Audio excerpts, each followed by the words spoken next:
حضرات، آج میری تقریر کا عنوان گوشت کی اہمیت، گوشت کے کمالات، گوشت کے فضائل اور گوشت کا ذائقہ ہے۔ گوشت یقیناً دل کا دوست ہے۔ بہت سے لوگ احمقانہ گفتگو کرنے لگتے ہیں جب وہ یہ کہتے ہیں کہ گوشت کے مقابلے دال بہتر ہے۔ ارے دال بہتر ہو ہی نہیں سکتی۔ دال کا اسلامی لٹریچر میں، اسلامی کتابوں میں کہیں پر کوئی وجود ہی نہیں۔ دال کا کوئی ذکر کہیں اسلام میں آیا ہی نہیں۔ دنیا چاند تک چلی گئی، سورج پر جانے کی تیاری کر رہی ہے۔ دنیا کے لوگ چاند سورج پر پہنچنے کی تیاریاں پھر کر رہے ہیں۔ بے وقوف کہیں کا تو دال کے چکر میں پڑا ہے، اسی لیے تو مسلمان پلپلا مسلمان بن کے رہ گیا۔ کہتا ہم دال کھا کر آئے ہیں۔ یقیناً دال تو لکوڈ ہے، اور لکوڈ کوئی ایسا نہیں دنیا میں جو کھایا جاتا ہو، لکوڈ پیا جاتا ہے۔ کہنا تجھ کو یہ چاہیے کہ ہم دال پی کر آئے ہیں۔ ارے ہمارے اور تمہارے بزرگوں نے جو جنگیں لڑی ہیں، گوشت کھا کھا کر لڑی ہیں۔ ہم کو تاریخ کا مطالعہ کر کے بتاؤ کہ ایک کوئی ایسا سورما لاؤ جو دال پی کر گیا ہو، جنگ لڑ کر جنگ فتح کر کے آیا ہو۔ 20-20 کلو کی تلواریں آج اگر تجھ کو دے دی جائے تو اٹھا نہیں پائے گا۔ وجہ صرف یہی، ارہر کی دال، ماش کی دال، چنے کی دال، مسور کی دال، مونگ کی دال، ترفلا کی دال، کیوٹی کی دال، یہ دالیں کھا کھا کر تو نے اپنے بازوؤں کی شجاعت و بہادری کھو دی۔ اگر تو اس کے باوجود دال کو بہتر سمجھتا ہے تو تجھ کو میں دالوں کا واسطہ دے رہا ہوں۔ میرے بھائی، تجھے ارہر کی دال کا واسطہ، تجھے چنے کی دال کی قسم کہ مرنا برحق ہے۔ ہم بھی ایک دن جائیں گے دنیا سے، تو بھی جائے گا۔ کل نفس ذائقۃ الموت، موت کا مزہ ہر نفس کو چکھنا ہے۔ تو وصیت کر دے کہ ہم کو دال پسند ہے، ہمارے تیجے میں دال ہونا چاہیے، ہمارے 10واں 20واں میں دال ہونا چاہیے، ہمارے 40ویں میں دال پر فاتحہ ہونا چاہیے، تماہی، چھماہی اور برسی کے فاتحہ میں دال ہونا چاہیے۔ لیکن دال نہیں میرے عزیز، گوشت ہی پر فاتحہ ہوتا ہے۔ ارے مسلمان، تجھے کیا ہو گیا ہے؟ قربان جاؤں تیری سمجھ پر، صدقے جاؤں تیری عقل پر۔ ارے تو مسلمان کے مطلب ہے کہ مسلم ایمان، جس کا مکمل ایمان ہے۔ یقیناً اس کی غذا بھی مکمل ہونی چاہیے۔ گوشت اپنے آپ میں مکمل غذا ہے، یہ اپنے ساتھ میں کسی دوسری غذا کا محتاج نہیں۔ گوشت کھانے والا شخص مولی نہیں چاہتا، چٹنی نہیں چاہتا، اچار نہیں چاہتا، پیاز نہیں چاہتا، دہی نہیں چاہتا، گھی نہیں چاہتا۔ اور دال کھانے والا، اس کو دہی بھی چاہیے، رائتا بھی چاہیے، اچار و پیاز بھی چاہیے، نیمبو بھی چاہیے، چٹنی بھی چاہیے، تب جا کر وہ اس دال کو مکمل کرنے کی کوشش کرتا ہے۔ اور گوشت اپنے آپ میں چونکہ مکمل غذا ہے، اس لیے یہ دیگر اشیاء کی محتاج نہیں۔ اور دالوں کا تو صاحب یہ حال ہے کہ محرم کے مہینے میں ایک دال ڈالی گئی، اس میں دوسری دال ڈالی گئی کہ اب یہ مکمل ہو جائے۔ پہلی والی دال نامکمل تھی، اس کو مکمل کرنے کے لیے دوسری دال ڈالی گئی، دوسری دال کو مکمل کرنے کے لیے تیسری دال ڈالی گئی، تیسری دال کو مکمل کرنے کے لیے چوتھی دال ڈالی گئی، تمام اناج ڈال دیے گئے، 14-15 دالیں ڈال دی گئیں۔ اس کے بعد اس میں جو کی گوری ڈال دی گئی، کہا گیا اب تمام 15-16 طرح کے اناج ہو گئے، اب یہ مکمل غذا ہو گئی۔ اور یہ مکمل غذا ہو گئی، لیکن وہم ثابت ہوا۔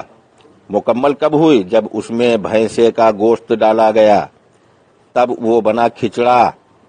اب اگر کوئی دال کا حمایتی، دال کی حمایت کرنے والا شخص بحث کرتا ہے تو بنا ڈال تو اسی طرح سے بغیر گوشت کی تمام دالیں ڈال، اور ڈالنے کے بعد وہی مسالہ ڈال جو کھچڑے میں ڈالا جاتا ہے، اور 15 دالیں اور جو کی گوری ڈالنے کے بعد، چاول ڈالنے کے بعد وہی مسالے ڈال، وہی تیل ڈال، اور اس کے بعد کسی شخص کے سامنے رکھ دے، اور رکھنے کے بعد کہہ دے کہ یہ دیکھیے ہم نے کھچڑا بنایا ہے۔ ایک چمچ کھائے گا اور مار دے گا تماچا تو ادھر کا منہ ادھر ہو جائے گا، کہے گا بے وقوف کہیں کا، یہ 75 طرح کی دالیں لایا، اس کو کھچڑا بتا رہا ہے۔ کھچڑا تبھی بنے گا، مکمل تبھی ہوگا جب اس میں پڑے گا گوشت۔ تو میرے دوستو، بزرگوں، تمہیں کیا ہو گیا ہے؟ آج ہمارے اور تمہارے آبا و اجداد گوشت کی دکانوں پر جا کر پٹ کا گوشت، سینے کا گوشت، پنجے کا گوشت تلاش کرتے تھے۔ آج نہایت ہی شرم کی بات ہے اس کے فضائل بھول گئے۔ بہت سے لوگ ہیں جو گوشت کی شان میں گستاخیاں کرتے نظر آتے ہیں، گوشت کی شان میں توہین اور بے ادبی کرتے نظر آتے ہیں۔ ان کم عقلوں کو کون سمجھائے کہ گوشت کا وقار کیا ہے، گوشت کی اہمیت کیا ہے، گوشت کا مرتبہ کیا ہے اور گوشت کے کمالات کیا ہیں۔ آج تجھے کیا ہو گیا ہے میرے نادان مسلمانوں؟ تمہارے آبا و اجداد جاتے تھے، تمہارے بزرگ جاتے تھے گوشت کی دکانوں پر، وہ پائے تلاش کرتے تھے، وہ قیمہ تلاش کرتے تھے، کلیجی اور پھیپھڑے لایا کرتے تھے۔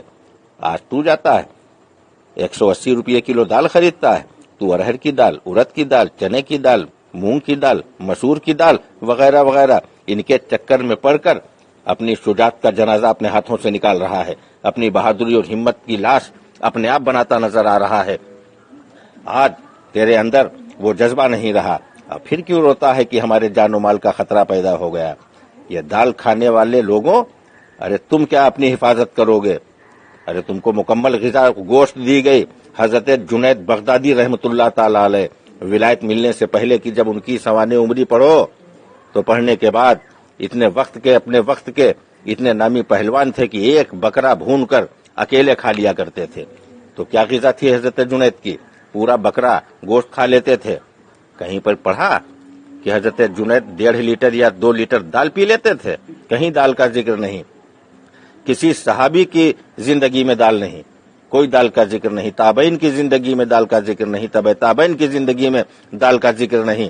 کم و بیش 1,24,000 جو نبی دنیا میں تشریف لائے، کسی کی ظاہری حیات میں دال کا کوئی ذکر نہیں، قرآن میں دال کا کوئی ذکر نہیں، حدیثوں میں دال کا کوئی ذکر نہیں، صحابہ کی روایات میں دال کا کوئی ذکر نہیں۔ یہ دال کا فطور تیرے دماغ میں کہاں سے گھس گیا؟ ارے تو مسلم ایمان والا ہے، تو مکمل ایمان والا ہے، اس لیے تجھے میں واسطہ دے رہا ہوں اپنے بزرگوں کا، تمہارے بزرگوں کا، کہ اپنی مکمل غذا بھی تلاش کر لو۔ اور تلاش کرنے کی ضرورت نہیں ہے کسی ڈاکٹر نے بتایا ہے 150 روپیہ کلو دال کھاؤ، کہتے ہو گوشت مہنگا پڑ رہا تو 400 روپیہ کلو، 450 روپیہ کلو والا کیوں کھاؤ؟ 180 روپیہ اور 200 روپیہ کلو والا گوشت 30 روپیہ کا قیمہ کٹوا لے اور 2 آلو ڈال دے، خدا کی قسم لاجواب ڈشیں بنیں گی۔ یہ گوشت ہے، گوشت جس کے مقابلے پر کوئی کھانا، اس کا مقابلہ کوئی غذا، کوئی ڈش اس کا مقابلہ نہیں کر سکی۔ نہ جانے کتنے کھانے آئے اور چلے گئے، پنیر بھی آیا گوشت کا مقابلہ کرنے کے لیے، راجما بھی آیا گوشت کا مقابلہ کرنے کے لیے، طرح طرح کی ڈشیں آئیں، طرح طرح کے کھانے لوگوں نے بنائے کہ گوشت کے برابر بن جائیں، آئے وقتی چلے، نام کمایا، اس کے بعد دسترخوان سے ایسے غائب ہو گئے جیسے گدھے کے سر سے سینگ غائب ہو گئے۔ آج ان کا نام لینے والا دنیا میں کوئی نہیں، آج ان کی تعریف کرنے والا دنیا میں کوئی نہیں۔ تو ان دالوں کو لے کر آیا ہے، کہتا ملکہ مشہور بنائے، ابے ملکہ ہو ہی نہیں سکتی کوئی دال۔ یہ گوشت ہے، گوشت جو بادشاہ دسترخوان ہے، روح دسترخوان ہے، شہنشاہ دسترخوان ہے۔ اللہ تبارک تعالیٰ سے دعا ہے اللہ تبارک و تعالیٰ ہمیں اور آپ کو گوشت کا شوقین بنائے، گوشت کے مرتبے سے ہم کو اور آپ کو واقف کرے اللہ تعالیٰ۔ واہ کیا مرتبہ ہے گوشت ہے اعلیٰ تیرا، واہ کیا مرتبہ اے گوشت ہے اعلیٰ تیرا، غوث اعظم کے کھانے میں بھی ہے نوالا تیرا۔ وما علینا الا البلاغ۔